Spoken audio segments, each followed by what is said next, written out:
Hello, my stunningly gorgeous friends of the internet. Today I am back with another installment of the series, critiquing somebody else's list of favorite books on the internet. Now, this really isn't a critique, this is much more of an inspection. I enjoy doing these sorts of videos. For some reason, this takes a little bit of the pressure off of me to mastermind a list. It's fun to look at somebody else's idea of what is prominent and what is useful in the literary world. This particular video is going to be pertaining to nonfiction books. Now, I will say, this list is from 2017, but I think that there is some importance that should be placed on archival footage. I was able to find a couple of lists that were like 25 new nonfiction releases that we're loving, lots of lists like that, but I wanted something beefy. I wanted something that was 100 books so that I could talk for a long time. So I found this list. There was apparently some Time article that had 100 greatest nonfiction books, but that has since been removed from the internet. And I was able to find another one that had a ton of really great nonfiction reads, but it went on for a really long time. And unfortunately, I don't have all the time in the world. 2017, what a year. Let's see what this list consists of. I can't wait to say, I haven't read that. This is from The Guardian, and this is the 100 best nonfiction books of all time. Let's begin this journey together. The Sixth Extinction by Elizabeth Kolbert from 2014, a new introduction onto the list, an engrossing account of the looming catastrophe caused by the ecology's neighbors from hell, mankind. Interesting. I've honestly never even heard of that book, which is a great start to this, but I'm already seeing for number 2, The Year of Magical Thinking by Joan Didion, which was published in 2005. That's interesting. I thought that this was published much earlier for some reason. I have read this book. It's a very harrowing recounting of grief and grappling with death. I read this one summer. I remember I was doing summer stock theater and I read this, and one of my friends when I was doing the show, she said that Vanessa Redgrave was doing a stage adaptation of this, and I think that that would be such a interesting thing to see. I'm imagining it's a one-woman show just detailing this bereavement, and I think it's a very special book, and I think it's a perfect book for people that are going through that, to just know that truly you're not alone, and it is something that we will all feel at some point in our life. Really beautiful, profound. Didion's a master of her craft, so yes, that's great. No Logo by Naomi Klein. Timely anti-branding Bible with potent reportage from the dark side of capitalism. Interesting. Okay. There we go. Naomi Klein, I haven't read anything by her, but I know that Doppelganger has been making ripples through everybody's favorites, favorite of, great writing, great storytelling, great journalism. Interesting book. Birthday Letters by Ted Hughes. These passionate and audacious poems addressed to Hughes' late wife, Sylvia Plath, contribute to the couple's mythology and are landmark in English poetry. I read Sylvia Plath. I haven't read this one. Dreams from My Father by Barack Obama, published in 1995. Wow. I didn't realize that was in 1995. This remarkably candid memoir revealed not only a literary talent, but a force that would change the face of U.S. politics forever, of course. Barack Obama, of course. A Brief History of Time by Stephen Hawking. 1988, a theoretical physicist's mega-selling account of the origins of the universe is a masterpiece in scientific inquiry that has influenced the minds of a generation. Now, when I did my most popular books of all time video, I remember that this book was on there. It's outsold so many books, and it had such an impact on that time period. And yeah, I imagine it's wonderful. I haven't read it. I'm gonna move my speaker closer, my microphone, because I imagine we're all used to seeing microphones in the frame, and I think that's fine. The Right Stuff by Tom Wolfe. No, I haven't read this, but I have read The Electric Kool-Aid Acid Test by Tom Wolfe. Orientalism by Edward Said. Polemical masterpiece challenging Western attitudes to the East is as topical today as it was on publication, and that is from 1978. Dispatches by Michael Eyre. A compelling sense of urgency and a unique voice make Eyre's Vietnam memoir the definitive account of war in our time. Very interested to read that. I just finished reading Things They Carried by Tim O'Brien, which was another book that I found going through the most popular books of all time, or each decade, I should say. That book really, again, challenges the way that we look at war narratives, challenges the way that we think of these people who were going to war for what? And I thought that that was great. And again, I'm very interested in Vietnam right now, so that sounds great. That sounds really great. The Selfish Gene by Richard Dawkins, an intoxicating renewal of evolutionary theory that coined the idea of the meme and paved the way for Professor Dawkins' later, more polemical works. Wow. Interesting. Coined the meme. Okay. North by Seamus Heaney. This raw, tender, unguarded collection transcends politics, reflecting Heaney's desire to move like a double agent among the big concepts. Awakenings by Oliver Sacks. I haven't read Awakenings, though I have read 2 of Sacks' novels, or books, I should say, sorry. Great neurological discussions, and what a mind, what an inquisitive mind. The Female Eunuch by Germaine Greer, in 1970 publication. The Australian feminist's famous polemic remains a masterpiece of passionate free expression in which she challenges a woman's role in society. Yeah, sounds good. Sounds good. Oh. A wop, boop, loobop, a lop, bam, boom. Oh, a wop, boop, bop, ba-doolop, ba-dop, bop, ba-doom. There you go. By Nick Cohn, 1969. This passionate account of how rock and roll changed the world was written with the wild energy of its subject matter. A wop bop doo bop ba dop bop doom ba doo bop dee bop ba doo ba doo ba da dee ba doo bop ba dee ba doo. Sure. The Double Helix by James D. Watson, 1968. An astonishingly personal and accessible account of how Cambridge scientist Watson and Francis Crick unlocked the secrets of DNA and transformed our understanding of life. Wow. I'm finding so many ideas for audiobooks that I want to listen to. This is basically why I'm making this video, so that I can find audiobooks that I want to listen to, because I love to listen to nonfiction audiobooks. Against Interpretation by Susan Sontag. I haven't read this, but I have read one of Sontag's other works, and I love that writing. This was published in 1966, and the American novelist's essays provide the quintessential commentary on the 1960s. Great. Ariel by Sylvia Plath, which I have read. I remember being very moved by these and just how darkly grounding they were. You definitely understand the frame of mind that Plath was being dealt with at that time in her life, and it's sad. It makes you shudder to think of somebody's pain that they're in and the way that they're expressing themselves through poetry. Feminine Mystique by Betty Friedan. The book that ignited second-wave feminism captured the frustration of a generation of middle-class American housewives by daring to ask, is this all? The Making of the English Working Class by E.P. Thompson, 1963. We love the 60s. This influential, painstakingly compiled masterpiece reads as an anatomy of pre-industrial Britain. Silent Spring by Rachel Carson, 1962. The classic of American advocacy sparked a nationwide outcry against the use of pesticides, inspired legislation that would endeavor to control pollution, and launched the modern environmental movement in the U.S. The Structure of Scientific Revolutions by Thomas S. Kuhn. The American physicist and philosopher of science coined the phrase paradigm shift in a book that is seen as a milestone in scientific theory. Okay. A Grief Observed by C.S. Lewis. The powerful study of loss asks, where is God? And explores the feeling of solitude and sense of betrayal that even non-believers will recognize. Much more of a religious text, I imagine. C.S. Lewis, of course, known for the Chronicles of Narnia. The Elements of Style by William Strunk and E.B. White. Dorothy Parker and Stephen King have both urged aspiring writers towards this crisp guide to the English language, where brevity is key.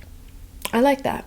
I like that a lot. The Affluent Society by John Kenneth Galbraith, 1958. We seem to be going more into the 50s right now. Optimistic bestseller in which JFK's favored economist promotes investment in both the public and private sectors. Such a range of books that we're dealing with right now. The uses of literacy. This influential cultural study of post-war Britain offers pertinent truths on mass communication and the interaction between ordinary people and the elites. Notes of a Native Son by James Baldwin, 1955. Baldwin's landmark collection of essays explores in telling language what it means to be a black man in modern America. Now, I'm going to put this right here because that feels much better for some reason. I read my first Baldwin this year, The Fire Next Time. Beautiful writing, really just profound ways of seeing the world. And yeah, I'm sure it's amazing. The Nude, A Study of Ideal Art by Kenneth Clark. Wow, I love that. The Hedgehog and the Fox by Isaiah Berlin. The Great Historian of Ideas starts with an animal parable and ends via dissection of Tolstoy's work in an existential system of thought. Waiting for Godot by Samuel Beckett. A bleakly hilarious, enigmatic watershed that changed the language of theatre and still sparks debate 6 decades on, an absurdist masterpiece. A play in there, though nonfiction, interesting. A Book of Mediterranean Food by Elizabeth David. This landmark recipe book, a horrified reaction to post-war rationing, introduced cooks to the food of Southern Europe and readers to the art of food writing. Interesting. The Great Tradition by F.R. Leavis. The controversial critic's statement on English literature is an entertaining, often shocking dissection of the novel, whose effects are still felt to this day. The Last Days of Hitler by Hugh Trevor Roper. This historian's vivid, terrifying account of the Führer's demise, based on his post-war work for British intelligence, remains unsurpassed. You know I want to read that. The Common Sense Book of Baby and Child Care by Benjamin Spock. This was on the most popular books from each decade. Hiroshima by John Hershey, 1946. Hershey's extraordinary gripping book tells the personal stories of 6 people who endured the 1945 atom bomb attack. Yes, I have read that. That is horrifying, so sad, and just gripping in every sense of the word. Open Society and Its Enemies by Karl Popper. The Austrian-born philosopher's post-war rallying cry for Western liberal democracy was hugely influential in the 1960s. Interesting, it was published in 1945, but became influential in the 1960s. Black Boy, A Record of Childhood and Youth by Richard Wright. This influential memoir of a rebellious Southern boyhood vividly evokes the struggle for African-American identity in the decades before civil rights. Very interested and keen to read some of his work. How to Cook a Wolf by M.F.K. Fisher, 1942. The American culinary icon was one of the first writers to use food as a cultural metaphor, describing the sensual pleasures of the table with elegance and passion. Oh! Enemies of Promise by Cyril Connolly. Connolly's dissection of the art of writing and the perils of the literary life transformed the contemporary English scene. The Road to Wigan Gear by George Orwell. Orwell's unflinchingly honest account of 3 northern towns during the Great Depression was a milestone in the writer's political development. Ooh. Number 40, The Road to Oxiana by Robert Byron. Byron's dazzling, timeless account of a journey to Afghanistan is perhaps the greatest travel book of the 20th century. Oh, wow, that sounds amazing. How to Win Friends and Influence People by Dale Carnegie. Apparently this was also Charles Manson's favorite book, so. Testament of Youth by Vera Brittain. Brittain's study of her experience of the First World War as a nurse and then victim of loss remains a powerful anti-war and feminist statement. I'm not spending much time on all these books. These all look so great.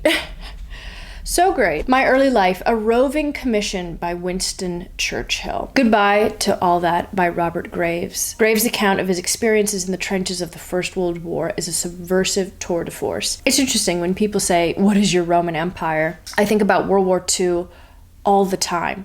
World War II is truly something I think about. I reference it for a lot of things, and it's something that I really became fascinated with. And I feel like World War I is something I don't think about as often, and I would love to learn more about World War. Obviously, I know the very basic structural context of the war, but I don't think I have that much knowledge of it, as much as I would like to. A Room of One's Own by Virginia Woolf, of course. Woolf essays on struggle for independence and creative opportunity is a landmark of feminist thought. We love Virginia Woolf. The Wasteland by T.S. Eliot. Eliot's long poem, written extremists, came to embody the spirit of the years following the First World War. 10 Days That Shook the World by John Reed. The American socialist romantic account of the Russian Revolution is a masterpiece of reportage. The Economic Consequence of the Peace by John Maynard Keynes. The Great Economist's account of what went wrong at the Versailles Conference after the First World War was polemical, passionate, and prescient. The American Language. This declaration of linguistic independence by the renowned U.S. journalist and commentator marked a crucial new chapter in American prose. Now we're on to 50. Eminent Victorians by Lytton Strachey. Strachey's partisan, often inaccurate but brilliant demolitions of 4 great 19th century Britons illustrates the life in the Victorian period from different perspectives. The Souls of Black Folk by Webb Du Bois, 1903. I have this, and it's sitting on my nightstand because I'm going to read this next. And I had the chance to visit Webb Du Bois' hometown. What a brilliant mind. De Profundis by Oscar Wilde. This is how I found this article, because 2 or 3 people said that this was one of their favorite books of the year last year, and I hadn't read it, and this was on there, and this is what spawned my interest in this article. The Varieties of Religious Experience by William James. This revolutionary work, written by Henry James's less famous brother, brought a democratizing impulse to the realm of religious belief. I also always forget that I read The Turn of the Screw by Henry James, and that was one of the first books that I read listening to classical music as a companion, and it completely changed my reading experience of elevated text. Brief Lives by John Aubrey, edited by Andrew Clark. Truly ahead of his time, the 17th century historian and gossip, John Aubrey is rightly credited as the man who invented biography. Wow, I'm learning so much. Personal Memoirs by Ulysses S. Grant. The Civil War general turned president was a reluctant author, but set the gold standard for presidential memoirs, outlining his journey from boyhood onwards. Life on the Mississippi by Mark Twain. This memoir of Samuel Clemens' time as a steamboat pilot provides insight into his best-known characters as well as the writer he would become. We know Mark Twain. Travels with a Donkey and the Cevennes by Robert Louis Stevenson. The Scottish writer's hike in the French mountains with a donkey is a pioneering classic in outdoor literature and as influential as his fiction.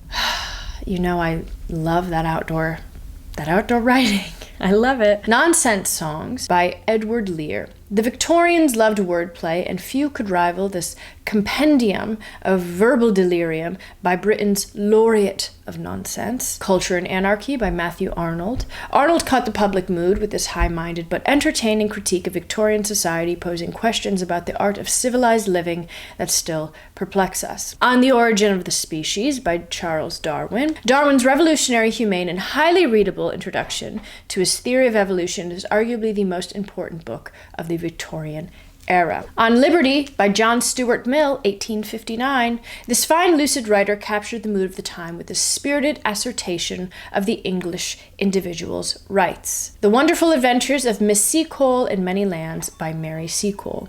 A gloriously entertaining autobiography by the widely revered Victorian, sometimes described as the Black Florence Nightingale. The Life of Charlotte Bronte by Elizabeth Gaskell. A bold portrait of a brilliant woman worn down by her father's eccentricity and the deaths of her siblings. Walden.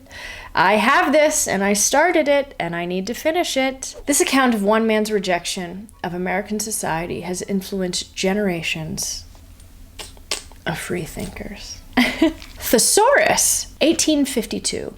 Born of a Victorian desire for order and harmony amongst nations, this guide to the English language is as unique as it is indispensable. Wow! The Thesaurus. London Labour and the London Poor by Henry Mayhew. The influence of the Victorian journalist's detailed, dispassionate descriptions of London lower-class life is clear right up to the present day. Household Education by Harriet Martineau.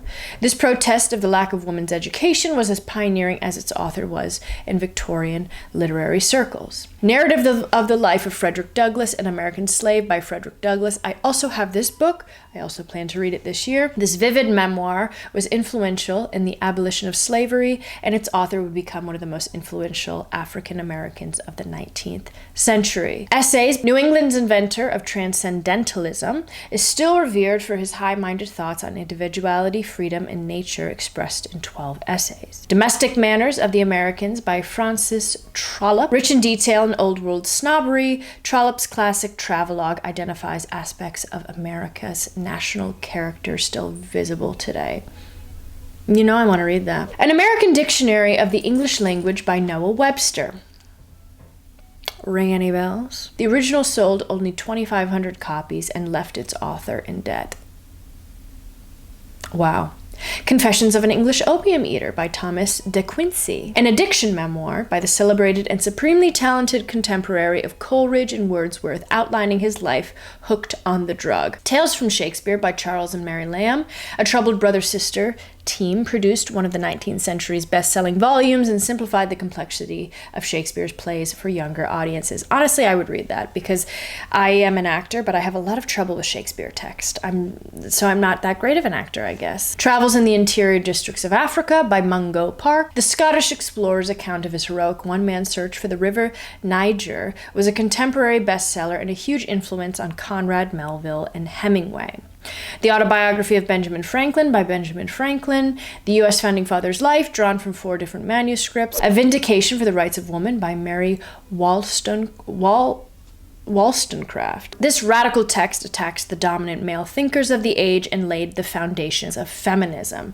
1792. Wow. The Life of Samuel Johnson, LL.D. by James Boswell. This huge work is one of the greatest of all English biographies and a testament to one of the great literary friendships. Reflections on the Revolution in France by Edmund Burke. Motivated by the revolution across the Channel, this passionate defense of the aristocratic system is a landmark in conservative thinking. The interesting narrative of the life of Olaudah Equiano. I will fix if I've pronounced that wrong. Olaudah Equiano. The most famous slave memoir of the 18th century is a powerful and terrifying read and established Equiano as a founding figure in Black literary tradition. I didn't even know of that book. I'm learning so much. I'm hoping at this point that you're listening to this almost as a podcast setting because I can't imagine that this is an interesting watch, but I'm enjoying making this. I hope you're enjoying listening to it. The Natural History and Antiquities. I love that word, antiquities. I just love that. Of Selborne by Gilbert White. This curates beautiful and lucid observations on the wildlife of a Hampshire village inspired generations of naturalists. The Federalist Papers. These wise essays clarify the aims of the American Republic and rank alongside the Declaration of Independence as a cornerstone of U.S. democracy. The Diary of Fanny Burney.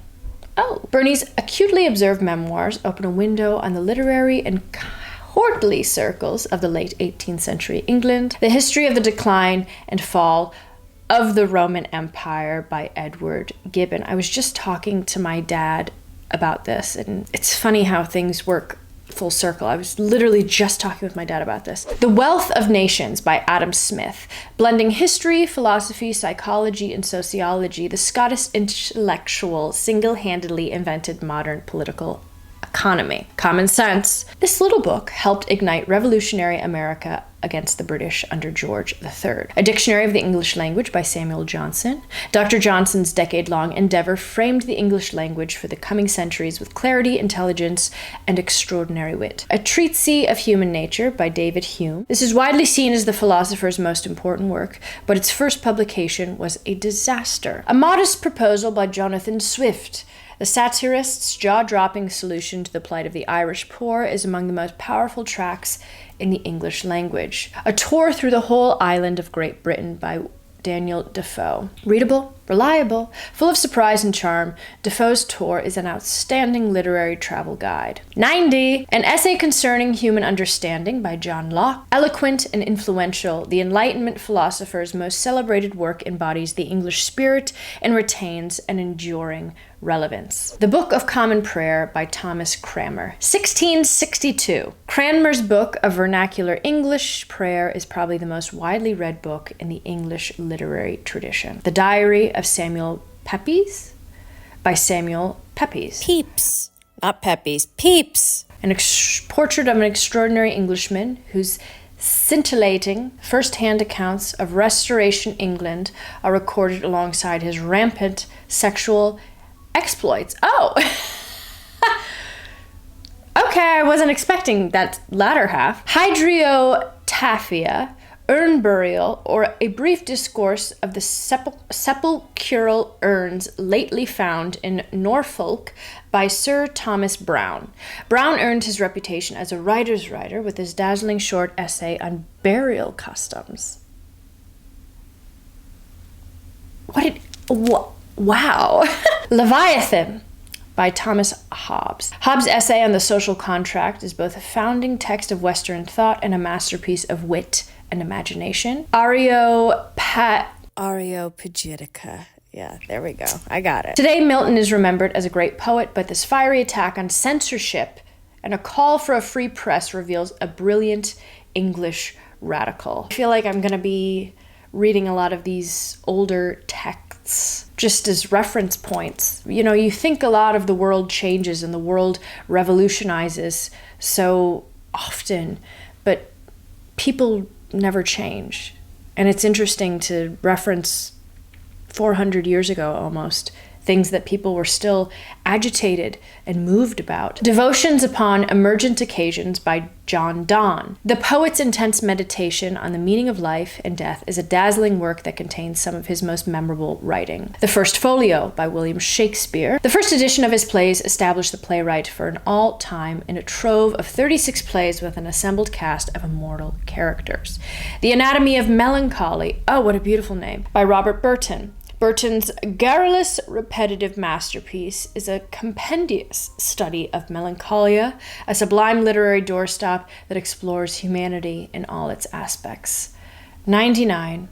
The History of the World by Walter Raleigh, from 1614. Raleigh's most important prose work, close to 1 million words in total, used ancient history as a sly commentary on present-day issues. See, again, tying back to what I was just talking about. And 100, King James Bible, the authorized version. It is impossible to imagine the English-speaking world celebrated in this series without the King James Bible, which is universal and influential as Shakespeare. Wow. What an interesting grouping of books. Lots to choose from, honestly. Again, this was from 2017, so I'm sure the author would amend it now, or maybe not. Maybe he would keep with it. But I think the reason that I also chose this, I mean, obviously I didn't understand the structure of this. I really tried to save it so I could be exploring it with you as well. It would be new and fresh to me, and probably fresh to you as well. But the reason that I chose this was because it was going so far back from my understanding, and I didn't realize that it was going through kind of decades and then eventually going all the way down to the 1600s, but I thought that this would be a little bit more of a historical kind of list of books as opposed to like 25 new nonfiction that we love. I wanted this to be an all-encompassing portrayal of nonfiction, and I think this did a pretty good job, though I would be very interested to hear if you've read any of these books. There's so many of these that I know the authors, I know their prominence in history, but I don't think that I have had the time or maybe even the motivation to read their books. But honestly, reading these little excerpts has motivated me in a way that I haven't previously been motivated. And wow, yeah, I'm happy that I own some of them, and it's just been a further force to make me want to pick them up again. So hopefully you listen to this almost in like a podcast setting, because again, I was not that intriguing to look at, I'm sure. Anyway, you guys are wonderful. You're fabulous. Thank you so much for being here. I will see you in the next one. Let me know which ones you would like to read, or if you have read, or if you hate the books on this list. I want to hear all of your opinions. I will see you in the next one.